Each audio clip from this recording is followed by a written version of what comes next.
chiamo Daniela Marano e sono nata a Pollica dove c'ho il ristorante, dove i miei genitori hanno avuto per tanti anni il ristorante incontrata a Costantinopoli. È nato nel 1968, i miei genitori hanno voluto col ristorante valorizzare quella che è la cucina del posto, quindi io vengo da una famiglia numerosa, quindi mia madre già a casa, insomma, avevamo il forno in casa e quindi già lei preparava ogni giorno il pane, un giorno sì, un giorno no, perché avevamo una famiglia di 8 persone, quindi il pane, la pasta fresca, cioè rappresentava quello che è il nostro cibo quotidiano e soprattutto mia madre aveva l'orto, gli animali e soprattutto aveva 2 negozi, uno che di generi alimentari, la pasta, e un altro che vendeva le farine,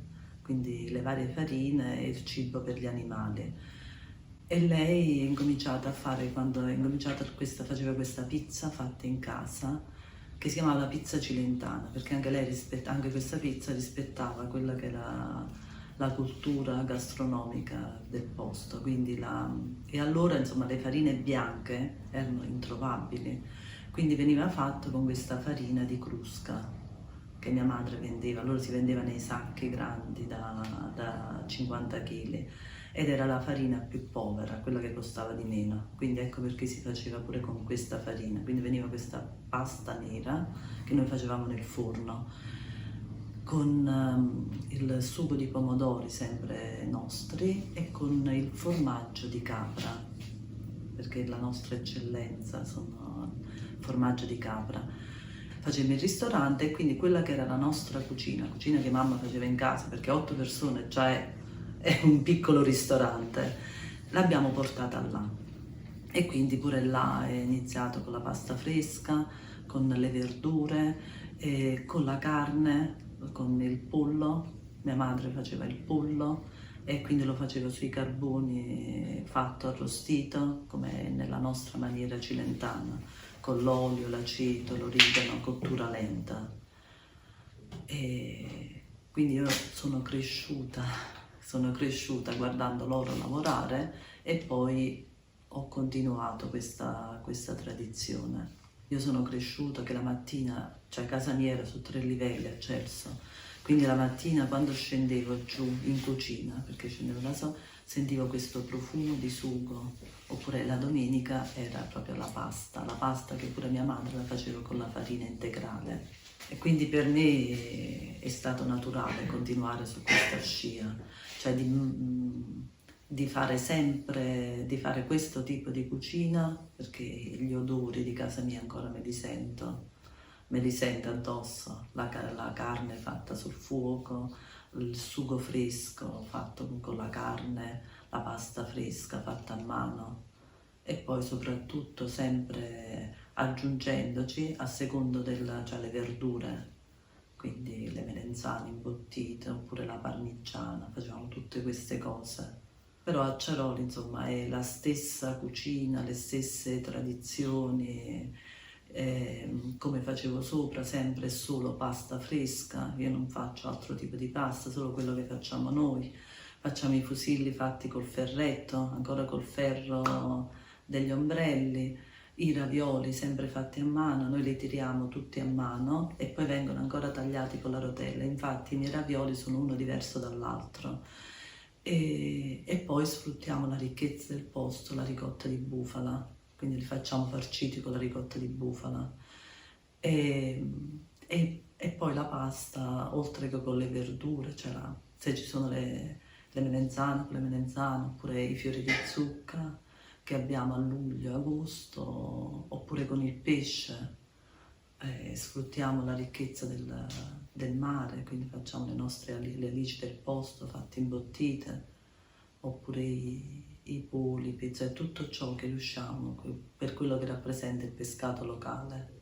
Diciamo che il porto è stato fatto il 70 e il 68, già c'era il ristorante Costantinopoli, quindi diciamo che era l'unico ristorante del posto.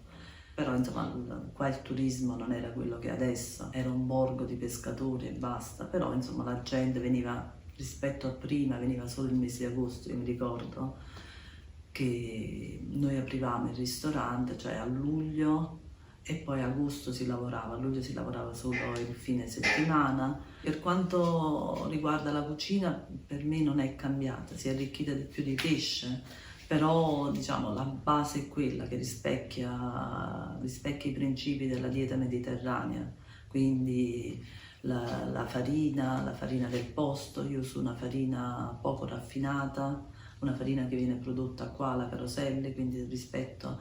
Adesso non faccio più la pizza cilentana, perché è una pizza insomma, che occorre il forno a legna, che qua non ho.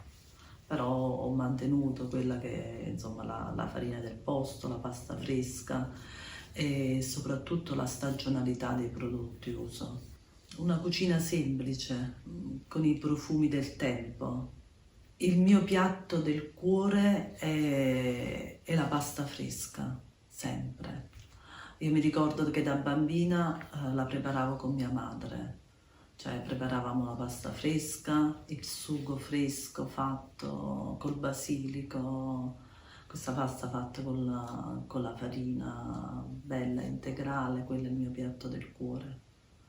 E la domenica noi avevamo la nostra carne, mia madre cresceva le galline, i polli, e la domenica quando mi svegliavo già sentivo, perché il pollo va cotto a cottura lenta, già mi si arrivava quel profumo della carne sui carboni.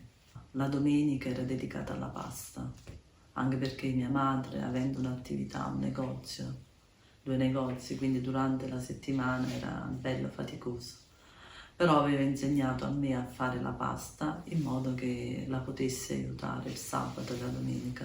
Nella mia cucina assolutamente non possono mancare, vabbè, l'olio. Noi usiamo solo olio extravergine di oliva, il nostro olio. Poi usiamo, vabbè, il peperoncino e poi i vari odori, cioè la menta, il basilico, il timo, la maggiorana, quando facciamo le patate, tutti i vari odori. Il peperoncino noi lo coltiviamo sempre a Pullica, abbiamo il peperoncino, poi viene macinato, messo a essiccare e messo nell'olio extravergine di oliva. Gli aromi non possono assolutamente mancare perché vanno a esaltare il profumo o del pesce o della verdura, della carne. Noi facciamo il nostro pollo, come tradizione abbiamo lasciato solo il pollo come carne, e che viene messo a infusione con queste varie erbe e poi viene cotto a cottura lenta. Quindi quando viene messo in cottura, quindi esce tutto il profumo di queste erbe, che sono erbe anche queste stagionali. Il pollo me lo faccio crescere da 2 famiglie di contadini. Sono polli che beccano granone, che hanno oltre 70 giorni di vita. La mia cucina è sostenibile proprio perché uso sempre il prodotto che viene prodotto in quel momento, la stagionalità del prodotto, le persone, l'amore per la natura, l'ospitalità, il nostro vivere anche lento. Quindi noi ci viviamo il giorno e rimandiamo i problemi al domani.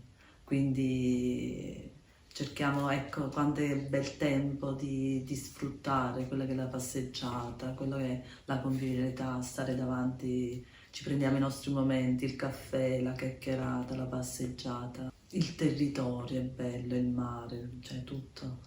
La dieta mediterranea insomma, è stato il punto di arrivo di quello che è stato poi il nostro vivere quotidiano. Cioè noi l'abbiamo sempre vissuta, ma non perché sapevamo, lo dico anche per quando erano i miei genitori, non perché sapevamo cos'era la dieta mediterranea, perché quelli erano i nostri prodotti.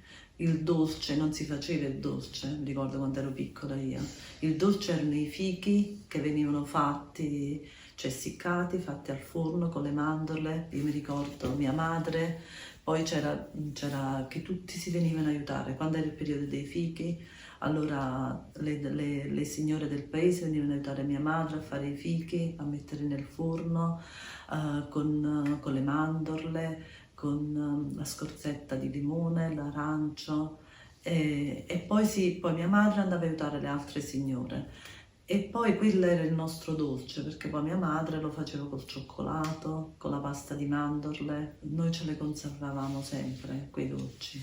E poi insomma quando era il periodo natalizio faceva tante pasticelle, struffoli, le zeppole con le alici. E poi a Pasqua si facevano le torte, la torta pasquale, la torta di grano col grano nostro, la torta di riso, la pizza piena, cioè col formaggio caprino locale, col salame. E se io mi ricordo quando ero piccola questa stanza, la famosa stanza da pranzo che uno aveva a casa, no? E con un tavolo enorme e tutta piena di torte. E poi c'era lo scambio. Cioè io, mia madre le confezionava e diceva una a quella famiglia, una, e poi ci arrivavano le torte di rimando. Ognuno che aveva un prodotto lo portava e ci scambiavamo le cose. Cioè, ecco, mia madre faceva questa pizza cilentana perché noi avevamo il forno fatta in casa e poi ne faceva tante col pane biscottato e si scambiava. Poi quando la faceva un'altra signora amica di mia madre, lei la portava. Mangiare quelle cose per noi, poi abbiamo capito, poi insomma col tempo, è stato il nostro punto di arrivo, la dieta mediterranea. Io vengo da una famiglia che oltre ad avere l'attività aveva anche la terra, coltivava, insomma, cresceva, avevamo i maiali, i miei genitori facevano i salumi, i maiali, le galline, e mi ricordo la sera dovevo andare a chiudere le galline e i polli. Capra l'aveva quella che era una mia zia, che ci dava il formaggio di capra, sì. E quindi facevamo queste pizze rustiche piene col formaggio di capra. Quindi io sono cresciuta proprio con questi prodotti. Il formaggio, non è che c'era il formaggio parmigiano, no, formaggio di grana, no, il formaggio di capra fresco, le pizze, la pizza rustica fatta col formaggio di capra, non è che c'era la mozzarella, era il formaggio, la nostra mozzarella. A me dicono, per esempio, qual è il segreto del pollo, no? È la carne. Come noi, anche l'animale è buono perché si tratta bene. Quindi che anche mia madre all'animale cioè, veniva data gli scarti di verdura, le patate, tutti i vari scarti di cibo. Quindi non è che adesso si danno gli antibiotici, per cui io sento già che la carne non ha quel profumo, è gommosa, da là mi accorgo che il maiale non ha mangiato bene. La dieta mediterranea va assolutamente custodita, divulgata, salvaguardata, però insomma adesso ormai è conosciuta in tutto il mondo. Per quello che è la realtà che io vedo a Ciaroli, è un principio che qua viene osservato dappertutto. Quindi tutti, la cucina qua tutti fanno con i principi della dieta mediterranea. Per me il piatto tipico della dieta mediterranea è la stagionalità del prodotto. Allora il vino va ad esaltare quello che è il gusto. Quindi io a seconda del piatto che propongo abbino il vino. E anche per il vino ho fatto una scelta di avvalermi di quelle che, anche in questo caso, dei produttori locali. Comunque avevamo le viti, quindi insomma anche noi facevamo il vino e devo dire che facevo un buon vino rosso e un mediocre vino bianco. E lui quando dicevano che poi insomma arrivavamo a fine agosto che il vino bianco non usando perché non c'era la solfiti o altri additivi chimici andava un po' d'aceto e quindi lo usavamo per condire il pollo.